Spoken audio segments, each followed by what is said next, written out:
नमस्कार सभी को मेरा नमस्कार। आप सब स्वस्थ होंगे। तो आज हम हमारे दूसरे वीडियो में कुछ नए नंबर सीखेंगे। पहले वीडियो में हमने देखा एक सेट जो नंबर्स का था। आज कुछ नए नंबर्स हैं जो बहुत महत्वपूर्ण भूमिका अदा करते हैं, जिनकी टर्मिनोलॉजी आपको पता होना चाहिए। इसलिए मैं इनसे आपको रूबरू करा रहा हूँ। बहुत कम समय में मैं जल्दी जल्दी इनको आपको बता देता हूँ। चलिए हम शुरू करते हैं। सबसे पहले कॉर्डिनल नंबर्स हैं। कॉर्डिनल नंबर क्या होता है? कॉर्डिनल नंबर होता है जो आपके काउंटिंग नंबर्स होते हैं, उन्हीं को हम कॉर्डिनल नंबर कहते हैं। बस टर्मिनोलॉजी चेंज हुई है। Cardinal number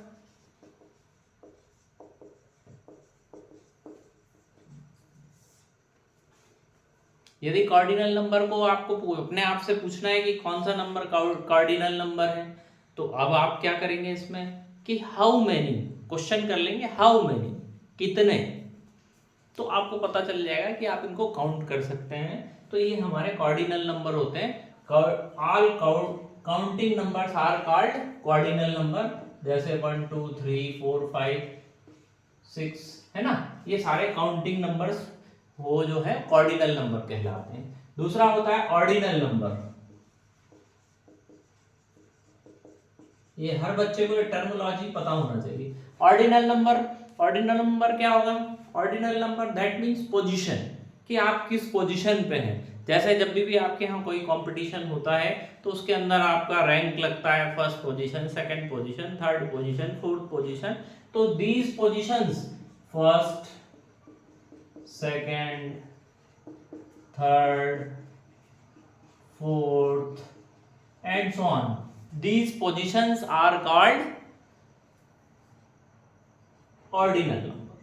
okay, next, cover up हो गया हमारा।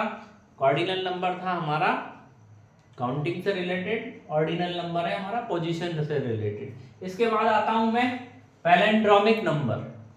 पैलिंड्रोमिक नंबर एक बड़ा मजेदार नंबर है। आप सबने पहले पढ़ा है, नहीं पढ़ा है, मुझे नहीं पता है, लेकिन ये बहुत मजेदार नंबर है। बचपन से हमने एक कहावत सुनी है कि उल्टा सीधा एक समान। तो इसी तरह का ये नंबर है। इसको आप पीछे से भी पढ़ लें या आगे से भी पढ़ लें। That is the magic number is called palindromic number. Okay, this number is a palindromic number.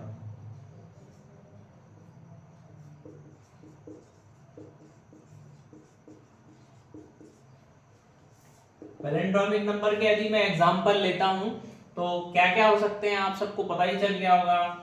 33, 11, 22, 909, 1331। तो आप आगे से पढ़े या पीछे से पढ़े, इस टाइप के सारे नंबर आपके क्या होते हैं? Palindromic number. तो ये तीनों नंबर हमने कवर कर लिए। इसके बाद आते हैं हम हमारे मल्टीपल्स पे। मल्टीपल्स क्या होते हैं? मल्टीपल्स और फैक्टर आपको बताऊंगा, तभी जाके आप प्राइम नंबर अच्छे से समझ पाएंगे। मल्टीपल्स क्या होते हैं सब बच्चों को पता है। मल्टीपल्स आर टेबल, जो हम बचपन से याद करते आ रहे हैं। 2 एकम 2, 2 दूनी 4, या 2 1 जा 2, 2 2 जा 4। That's the multiple. आपको यदि क्वेश्चन में बोल दिया गया है कि फर्स्ट 5 मल्टीपल ऑफ 2 लिखिए, तो आप क्या करेंगे? ये लिख देंगे। या फर्स्ट 5 नंबर 5 मल्टीपल ऑफ 9 लिखिए, तो आप 9 का टेबल लिख देंगे।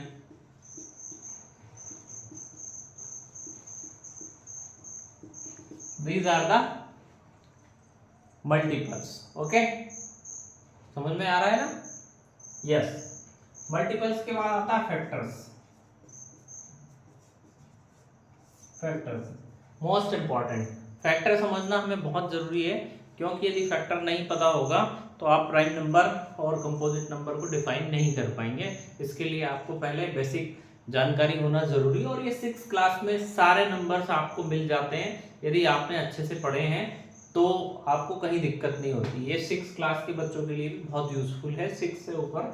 चलिए देखते हैं हम, जैसे फैक्टर्स की बात करें।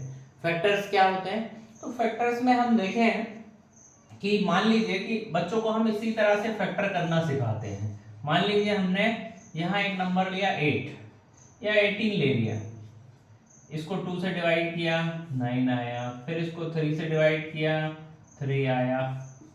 तो these are the factors, these numbers are called prime, इसको क्या बोलते हैं हम, प्राइम फैक्टर्स, इसके प्राइम फैक्टर्स बोलते हैं, ठीक है, इसके प्राइम फैक्टर्स बोलते हैं। लेकिन यदि ओनली फैक्टर्स की बात करें तो फैक्टर्स को यदि डिफाइन किया जाए तो इस तरह से होगा कि वो नंबर जो किसी नंबर को होली डिवाइड कर रहे हैं, पूर्णतः डिवाइड कर रहे हैं, पूरी तरह से डिवाइड कर रहे हैं, वो नंबर उसके फैक्टर होते हैं। जैसे एक क्वेश्चन ले लिया जाए कि find the factor, find factors of below number. Example के तौर पे मैंने मान लिया फैक्टर ऑफ 2 ले लिया, 2 ले लिया। अब 2 के फैक्टर लिखना है तो बताइए 2 कौन कौन से ऐसे नंबर है जो 2 को डिवाइड करते हैं। 1 से सारे नंबर डिवाइड होते हैं। 1 is a factor of all number. और 2 यदि हमको यही ये फैक्टर निकालना हो किसके, 3 के, तो 1 और 3 उसके फैक्टर हो जाएंगे। यदि 4 के फैक्टर निकालना होंगे तो हमारा क्या हो जाएगा, 1 आ जाएगा, 2 आ जाएगा और 4 आ जाएगा, ठीक है। इसी तरह से हमको 5 के यदि फैक्टर निकालने हुए तो 1 और 5 आ जाएगा। यदि 6 के निकालने हुए तो 1, क्योंकि 6 1 के भी टेबल में आता है, 2 के भी टेबल में आता है, 3 के भी टेबल में आता है और 6 के भी टेबल में आता है। तो ये क्या हो जाएगा हमारा, इसके देयर आर 4 फैक्टर्स। इसी तरह से जैसे जैसे हम आगे बढ़ते जाएंगे तो बढ़ते जाएगा नंबर। मान लीजिए हमने 18 का ही फैक्टर निकाल रहे हैं, 18 का ही फैक्टर निकाल रहे हैं तो 1 आएगा, 2 आएगा, 3 भी आएगा, 3 के टेबल में भी 18 होता है, 4 के टेबल में 18 नहीं होता है, 5 के टेबल में 18 नहीं होता है, 6 के टेबल में होता है, फिर 7 के टेबल में नहीं होता है, 8 के टेबल में नहीं होता है, लेकिन 9 के टेबल में तो होता है। अब जब भी इसका आधा आ जाए तो उसके बाद सीधे उस नंबर पे आप जंप कर लीजिए। 9 के बाद सीधा 18 उसका फैक्टर होगा। ये एक छोटा सा सिंपलेस्ट फॉर्म है कि जैसे ही 9 आता है उसका आधा आ जाए, किसी भी नंबर के हाफ पे पहुंच गए तो हाफ के बाद कोई भी नंबर उसका फैक्टर नहीं होता है, उसके आगे आने वाले नंबर में से, और सीधा आप उस नंबर का जस्ट डबल करके लिख लें। एक और एग्जांपल ले लेता हूं मैं। मान लीजिए फैक्टर ऑफ 30 निकालना है, फैक्टर ऑफ 30 निकालना है तो 30 के क्या क्या फैक्टर होंगे बताइए आप लोग जल्दी से। अच्छा, कोई बोलेगा 1 होगा, कोई बच्चा बोलेगा सर 2 के टेबल में भी आ रहा है, ओके, 3 के टेबल में भी आ रहा है, 4 के में तो नहीं आता है लेकिन 5 के में आता है, 6 के में आता है, 7 में नहीं आता है, 8 में नहीं आता है, 9 में नहीं आता, लेकिन 10 में आता है, 11 में नहीं आता है, 12 में नहीं आता, 13 में नहीं आता है, 14 में नहीं आता, लेकिन 15 में आता है। 15 is just half of this 30 और 15 के बाद आप सीधे 30 पे आ जाएं।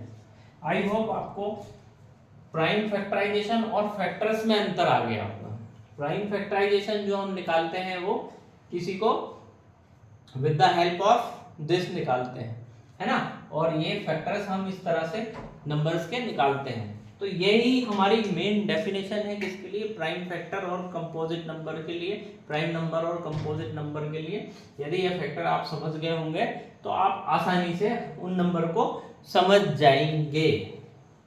प्राइम नंबर, प्राइम नंबर हो सकता है बच्चे कंफ्यूज हों कि प्राइम फैक्टराइजेशन और प्राइम नंबर में क्या डिफरेंस है। तो प्राइम नंबर अभी देखिए आप डेफिनेशन, प्राइम फैक्टर्स से मिलके बनेगा और वो आपका जो आप हॉरिजॉन्टल और वर्टिकल बार्स के मदद से करते हैं वो प्राइम फैक्टराइजेशन में होता है, ठीक है। चलिए अब प्राइम नंबर की डेफिनेशन क्या है। प्राइम नंबर की डेफिनेशन को समझने के लिए हम यहाँ चलते हैं, इसमें आप बहुत आसानी से समझ पाएंगे कि देखिए 1 2 इसके कितने फैक्टर हैं, 2 है, इसके 2 फैक्टर हैं, इसके भी 2 फैक्टर हैं, है ना।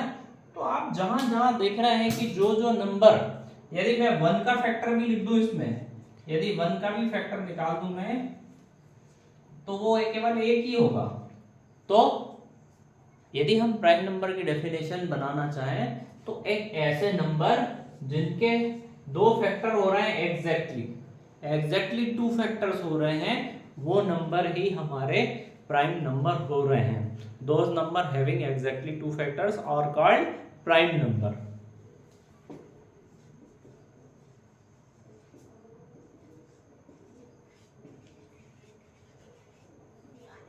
Are called prime number. तो इसके एग्जाम्पल क्या क्या हो गए आपके? इसके एग्जाम्पल 1 प्राइम नंबर है क्या? 1 प्राइम नंबर नहीं है, क्योंकि उसका एक फैक्टर होता है, रीजन होना चाहिए। मैथ्स में बिना रीजन के कुछ नहीं होता। 2 है, 3 है, 5 है, 5 के बाद क्या होगा? 7 भी है, 7 के बाद 9 हो सकता है क्या? नहीं। लेकिन 11 है, 11 के बाद 13 है, 13 के बाद 17 है, 17 के बाद 19 है, 19 के बाद 23 है, 23 के बाद क्या होगा? 29 होगा, 29 के बाद क्या होगा बताएं? 31 होगा, 31 के बाद क्या होगा? 37 होगा, 37 के बाद क्या होगा? 41 आएगा, 2 नहीं होगा, 3 नहीं होगा, 43, देन 47, है ना? These numbers are prime numbers because it has exactly 2 factors। ये या तो केवल खुद के टेबल में आते हैं या 1 के टेबल में आते हैं। तो ये प्राइम नंबर की डेफिनेशन हो गई। अब आता है composite number. Composite number, composite number, composite number क्या होंगे भाई? जो प्राइम नहीं होगा वो कंपोजिट हो जाएगा। सिंपल सी बात है कि लेकिन डेफिनेशन में भी हम देखना चाहें, यहाँ डेफिनेशन से समझना चाहें तो यहाँ देखिए, जिनके 2 से ज्यादा फैक्टर हो रहे हैं, जिनके भी 2 से ज्यादा फैक्टर हो रहे हैं, those numbers are called composite numbers. हम बोल सकते हैं कि more than 2 factors, a number which have more than 2 factors, more than 2 factors are called composite number। चलिए देखते हैं कंपोजिट नंबर। सबसे स्मॉलेस्ट कंपोजिट नंबर क्या होगा भाई? देखिए यहाँ किसके फैक्टर है? 4। तो 4 जो होता है सबसे स्मॉलेस्ट कंपोजिट नंबर होता है। 4 के बाद आपका 6 होगा, 6 के बाद बढ़ते जाएंगे आप, 7 नहीं होगा, 8 होगा, फिर 9 होगा, फिर 10 होगा, फिर 12 होगा, एंड इसी तरह से चलता जाएगा। तो यहाँ समझने वाली बात यह है कि 1 ना तो प्राइम होता है ना ही कंपोजिट होता है। दूसरी समझने वाली बात क्या है? पहली, 1 is neither prime nor composite. 1 ना तो प्राइम होता है ना ही कंपोजिट होता है, ये आपको ध्यान रखना है, क्योंकि 1 का केवल एक ही फैक्टर होता है। इसके बाद हम देखें कि 2-3 क्वेश्चन पूछे जाते हैं बच्चों से कि सबसे छोटा प्राइम नंबर क्या होता है। तो यहां आप देख पा रहे हैं कि सबसे छोटा स्मॉलेस्ट प्राइम नंबर आपसे पूछ लेते हैं या स्मॉलेस्ट कंपोजिट नंबर आपसे पूछ लेते हैं। तो स्मॉलेस्ट प्राइम नंबर 2 है, स्मॉलेस्ट कंपोजिट नंबर है 4। ये 10th क्लास में इस पे क्वेश्चन बन जाता है फर्स्ट चैप्टर में। तो स्मॉलेस्ट प्राइम और कंपोजिट आपको पता होना बहुत जरूरी है। इसके बाद आपसे और क्या पूछ लेते हैं कि इवन प्राइम नंबर बताइए। तो ओनली 1, केवल एक ही इवन प्राइम नंबर होता है और वो 2 है। ये 2 ही इवन प्राइम नंबर भी होता है साथ में। क्लियर है? कहीं डाउट? मजा तो नहीं आ रहा है ना? I hope all of you enjoyed. तो यहां देखें हम, तो ये इवन है केवल, बाकी सारे नंबर ऑड है, बाकी सारे नंबर ऑड है। तो यहाँ 2-3 क्वेश्चन जो बनते हैं, smallest prime number is 2, even prime number is 2, only 1 even prime number is 2, and smallest composite number is 4। तो ये आपका प्राइम नंबर और कंपोजिट नंबर है, जिसमें कि 1 ना तो प्राइम पढ़ लिया, प्राइम नंबर भी पढ़ लिया, कंपोजिट नंबर भी पढ़ लिया। अब हमारे 2 डेफिनेशंस बचे हुए हैं, को प्राइम और परफेक्ट नंबर। तो को प्राइम की बात करें तो को प्राइम, इसमें को भी है और प्राइम भी है। तो इसको यदि हम समझे हैं तो को प्राइम नंबर एक ऐसा नंबर, यस को प्राइम नंबर की यदि हम बात करें तो को प्राइम नंबर क्या है आपको ये समझना है, कोई नया नंबर नहीं है ये को प्राइम नंबर। को प्राइम नंबर यदि हम बात करें कि दो नंबरों के बीच में जब भी one is a common factor, जब भी एक कॉमन आ जाए तो वो नंबर क्या को प्राइम नंबर कहलाते हैं। यदि हम बात करें जैसे भी हमने मान ले लिए 2 और 3 दो नंबर ले लिए, यदि हम 2 और 3 का HCF निकालें, कॉमन नंबर निकालें 2 और 3 में से 2 और 3 के यदि फैक्टर करें तो फैक्टर ऑफ 2 और फैक्टर ऑफ 3 करें तो इनमें केवल 1 और यहाँ 2 होगा और यहाँ 1 और 3 होगा, तो केवल 1 ही कॉमन हमारा नंबर होगा। तो ऐसे सारे नंबर, दुनिया के सारे नंबर क्या कहलाएंगे को प्राइम नंबर कहलाएंगे। ये इसी को और फाइन ट्यून में करने के लिए मैं क्या चाहता हूं कि सारे कंसेक्यूटिव नंबर क्या लगातार आने वाले नंबर, एक के बाद एक आने वाले नंबर, कंसेक्यूटिव भी इसमें ऐड कर सकते हैं आप। कंसेक्यूटिव लगातार 1 के बाद 2 आता है, 2 के बाद 3 आता है, 3 के बाद 4 आता है, तो वो सारे नंबर जो हैं वो क्या हो कंसेक्यूटिव नंबर। जैसे हमने ले लिया 2 और 3 लिया, ऐसे ही 4 और 5 भी ले सकते हैं, 6 और 7 भी ले सकते हैं, 7 और 8 भी ले सकते हैं आप।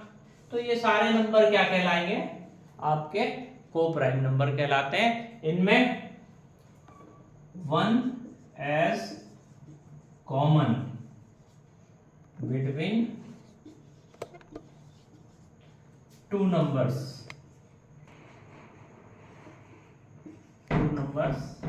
जब भी 1 कॉमन होगा किसी भी नंबर के अंदर, 1 as a common between two numbers, तो that is called coprime number. चलिए को प्राइम नंबर के बाद आपका नंबर आता है परफेक्ट नंबर। परफेक्ट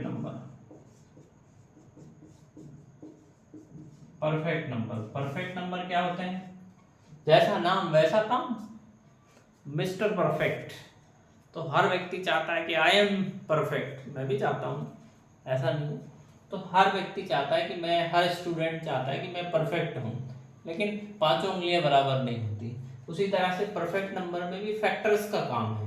हमने जो फैक्टर्स पढ़े यहाँ पे, तो फैक्टर्स की बात करें हम, तो इसकी डेफिनेशन आप सुनेंगे तो किस तरह की होगी कि परफेक्ट नंबर एक ऐसा नंबर है जिसमें उसके सारे फैक्टर्स का सम कर दें, उनके सारे फैक्टर्स को जोड़ दें, तो वो जोड़ने के बाद उस नंबर का जस्ट डबल हो जाता है।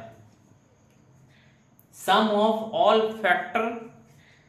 Factors of a number is twice the number, that is the definition. Okay, sum of all factors of a number is double of that number. This is the definition of perfect number. तो चलिए हम factor लिखे हुए थे, हम जरा सबसे smallest perfect number निकालने की कोशिश करते हैं। पहले हमने जैसा देखा था कि फैक्टर ऑफ 2 की बात करें तो 1 और 2 इसके दो फैक्टर हुए, इन दोनों को जोड़ने से 3 आ रहा है, 3 आ रहा है, जो कि इसका डबल नहीं है, तो that is not a perfect number. यदि फैक्टर ऑफ 3 की बात करें तो 1 3, तो ये 4 आ रहा है, that is not a perfect number. यदि 4 की बात करें हम,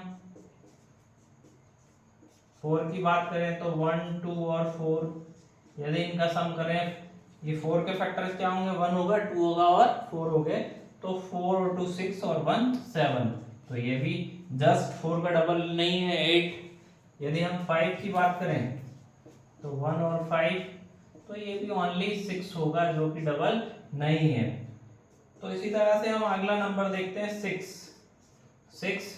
1 2 और 3। जब मैं इसको ऐड करता हूं 3 2 5 और 1 6 और इसका एक फैक्टर और होगा हमारा itself 6 itself, तो 6 और 6 12 हो जाएगा और इट इज मिस्टर परफेक्ट,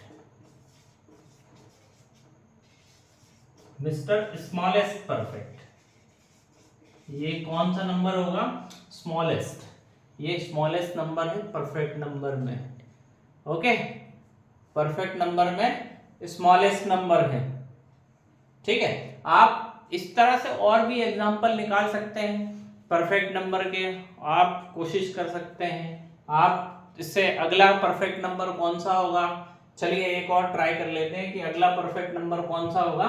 तो थोड़ा सा आगे सोचना पड़ेगा, उसके लिए आपको हम फैक्टर निकालते हैं। ये फैक्टर ऑफ 26 लिखाना है, तो 1 होगा, 2 होगा, 3 नहीं होगा, लेकिन 4 भी नहीं होगा, 5 भी नहीं होगा, 13 होगा, 13 के बाद खुद 26 होगा। अब इन सारे नंबर्स को हमको क्या करना पड़ेगा?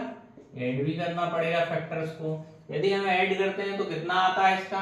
13 और 2 15 और ये 16 और 26 कितना हो जाएगा? कितना होगा भाई, जल्दी बोले। 42।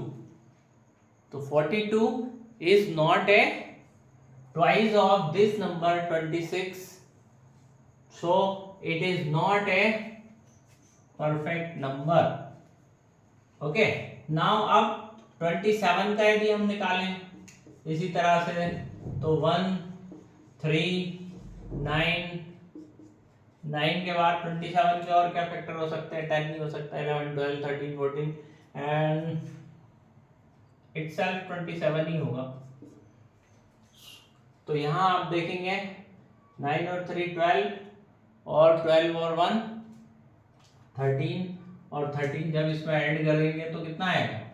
40, जो कि परफेक्ट स्क्वायर नहीं है। इसके बाद 28 लेते हैं, 28 1 के बाद 2 होगा, 2 के बाद 4 भी होगा, 4 के बाद 7 भी होगा और 7 के बाद 14 होगा और 14 जस्ट हाफ होता है, उसके बाद 28 होगा और इन सबको जब आप जोड़ देंगे तो आपका 56 हो जाएगा। That is the next perfect number. इसी तरह से आप आगे दूसरे और परफेक्ट नंबर फाइंड कर सकते हैं। I hope you are enjoying mister perfect. तो smallest perfect number is this 6 and next perfect number is 28। तो ये आज के हमारे टॉपिक्स थे जो हमने कवर किए। I hope all of you enjoy. तो आप लोग स्वस्थ रहिए, व्यस्त रहिए और मस्त रहिए और पढ़ते रहिए। जो पढ़ेगा वो ही आगे बढ़ेगा। तो इन्हीं शुभकामनाओं के सहित आप नेक्स्ट वीडियो तक इंतजार कीजिए। आपका शिक्षक दिनेश पवार आपके साथ है।